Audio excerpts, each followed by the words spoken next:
মানে আমাদের অন্ত জেলা সারা বাংলাদেশে কাজ করতে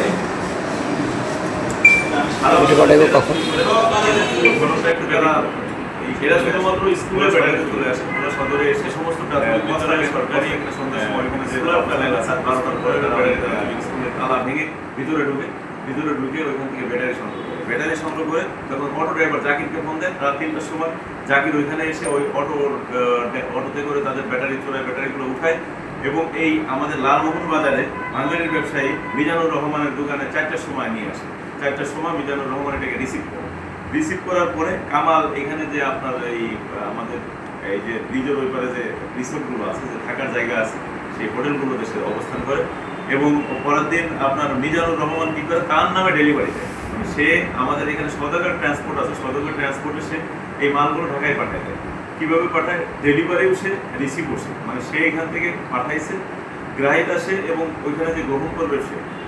পরবর্তীতে আমরা একটা সূত্র ধরে জানতে পারি যে জাকির এই ঘটনাটা সহযোগিতা করছে। জাকির অটো ড্রাইভারকে আমরা গ্রেপ্তার করি।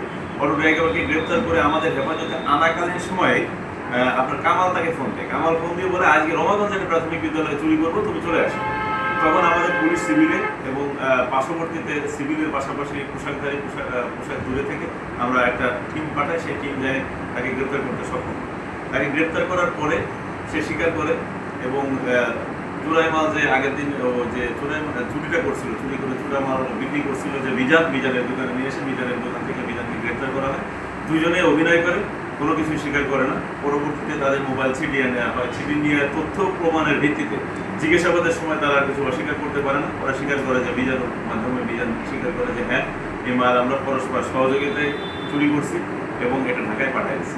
তো আমরা তাড়াতাড়ি সদাগর যে ট্রান্সপোর্ট ওইখানে গিয়েছি গত রাত্রে। ওইখানে গিয়ে আমরা সকল তাকে জিজ্ঞাসাবাদ করে তারা বলছে যে মালটা এখন ডেলিভারি করে যাত্রাবাড়ি মালটা আছে। যাত্রাবাড়ি থেকে আমরা মালটাকে ফ্রিজ করছি। যাত্রাবাড়ি ও সদাগর ট্রান্সপোর্ট মালটাকে আজকে ফেরত পাঠাবে, ইনশাআল্লাহ আমরা আগামীকাল পাবো।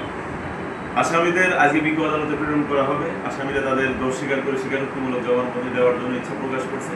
আমরা বিজ্ঞ আদালতের মধ্যে স্বীকারোক্তিমূলক জবানবন্দি প্রদান করবো। আমরা আশা করবো এই ধরনের চুরির ঘটনা আর আমাদের এলাকায় ঘটবে না। যেহেতু এই চক্রকে আপনারা